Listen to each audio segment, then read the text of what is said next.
You don't want to screw this call up. I mean, your progeny are going to hate you if you knew about this and you didn't buy it.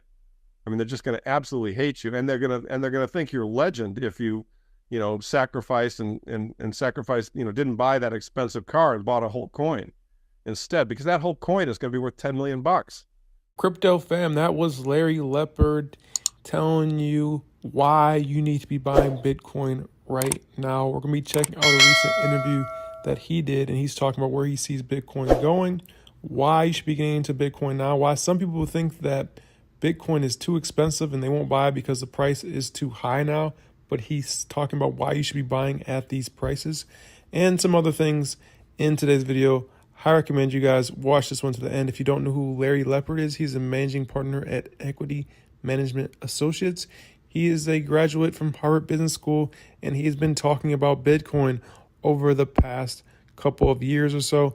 And in today's video, he's telling you a little bit about his story, along with some advice he gives to people when investing into Bitcoin and crypto. Like I said, I highly recommend you guys watch this one all the way to the end. If you want to check out the Bitcoin Bros Patreon, that will be in the comment section below. We have exclusive content that comes out over there, along with our trade ideas and other useful, beneficial information when investing in the crypto space. So check that out if you guys want to. Let's go ahead and get into today's clip.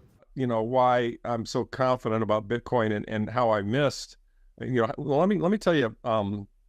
Let me give you some of my basic things about venture capital business, what I learned. Probably when I talk to new people going to the venture capital business, one of the things I say to them is, look, the major thing that you want to look for in the venture capital business is Gene Kleiner was the guy who told me this, or told it, not me, but he told it to, people. He wrote about it, is what he called dogs eating the food. You want to look for, something that is being used and there are more people using it every day. Okay, you want to look for obvious growth trends, and if you see an obvious growth trend, then you can extrapolate it out and say, if something is growing, all other things being equal, it's going to continue to grow. So I'm not going to make the mistake, a third time. So when I saw Bitcoin and I realized what it was a network of money, and it was growing, steadily and exponentially, and that everyone needs money. And that it is, truly the best form of sound money. I mean, as Saylor and Preston have said recently, there's no deflection in it. There's just 21 million of them, and that's it. It's just, to me, it's such an obvious, clear bet. And you said price predictions. I mean, I have no idea where it's going tomorrow, or I don't know where it's going to be at the end of the year. Although I mean, I'm guessing maybe 100K or something, but. I'm absolutely certain this is going to be 200K, and then someday it's going to be 1 million, someday it's going to be 2 million, someday it's going to be 8 million per coin. I'm talking that because that's just the natural progression of, the growth of a network. And so, that's why I'm pounding the table just to, and people getting into it, they think, well, I'm paying too much. I mean, I have a friend who's very, very wealthy, and, he knows my average cost is quite low.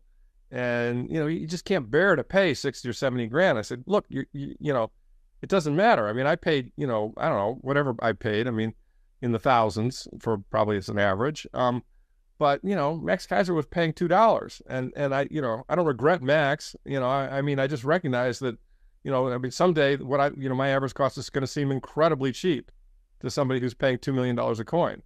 So it's just, it's Saylor's point. I mean, it's going up forever, Laura. Either decide, you're going to buy it eventually. People don't realize that. Everybody's going to buy this eventually. I don't think anyone realizes, or I don't think a lot of people realize that. So you might as well buy it now versus waiting and having to pay a lot more for it in the future. They are never going to be able to stop printing. And this is going to be kind of a Gresham's Law sort of moment. And at that point in time, people are going to abandon the existency currency units of the dollar, and they're going to run like crazy into things that cannot be printed, gold, silver, and Bitcoin. And, to just put a point on it. I mean, some people think they're too late on Bitcoin. I mean, we're such early days. There are hundreds of trillions of dollars of financial assets in the world. I mean, there's the equity markets worldwide are estimated to be 150 trillion. The bond markets worldwide are north of 100 trillion. So just those, I mean, skip real estate, skip a lot of other stuff. That's $250 trillion. And, there's cash and currency too. It's $250 trillion of financial assets. All the gold in the world is worth about 13 trillion right now. And Bitcoin is worth about 1 trillion. So just think about it. What happens when some piece of that 250 says, good God, I'm getting fried here. They're gonna create so many currency units that my currency unit's gonna be really diluted. It's like watering the beer. I got to get out of here and get some kind of currency that I know they can't dilute. They're gonna that 250 is gonna come crashing into Bitcoin and gold, and so gold's gonna go to 10,000 or 20,000. Bitcoin's gonna go to 1,000,000. I mean that's what's happening. Now, not tomorrow, right? Because the awareness of the masses, it always takes time. But anyone who's listening to this podcast is obviously thinking for themselves and somewhat ahead of the curve and kind of realizes intrinsically that something is wrong. Something's wrong with the system. Something, I mean, my kids realize there's something wrong. I mean, they're in their 20s, they're doing fine, and they can't afford a house. I mean, I could afford a house in my 20s, not much of one, but I can afford a condo. They can't. And it's a function of the broken systems. Do we know how Bitcoin's going to evolve and how it's going to get used? I mean, no, we don't. But we do know that Bitcoin solves the problem of monetary debasement. And that's been a very big problem in human society for thousands of years. And so we just solved it. So, okay, I'll bet on that. I think, I'm guessing that over time, individual free-thinking humans, just like you and me and all the other people who've adopted Bitcoin, are all going to look at it and are going to come to the same conclusion and go, you know what? This solves the problem of monetary debasement. I want some of that. That works. Let's use that. Why would I ever price something in fiat when I know that fiat is it's bullshit, that it can get diluted? I'm not going to get paid back in real terms. I want to get paid back in Bitcoin terms.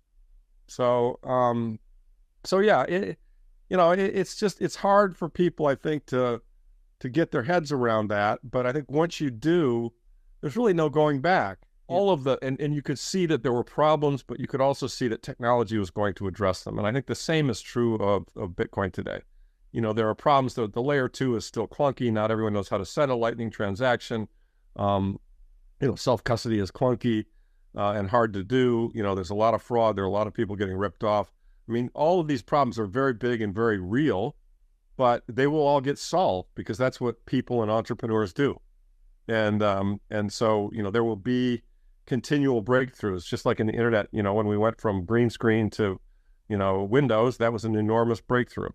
And then we went from dial-up to broadband. That was another enormous breakthrough. And now here we are, 20, 30, 40 years later, and I'm talking to you halfway around the world real time. I mean, as recently as 10 or 15 years ago, you had to buy very expensive equipment to do video conferencing, and even then the quality sucked. And here you and I are doing it for, I don't know, what's your Zoom subscription cost you, $100 a year or something like that? Yeah, it's the same. I mean, it's the exact same model. And in my view, Bitcoin is going to do for money what the internet did for communication and information sharing. It made the New York Times irrelevant.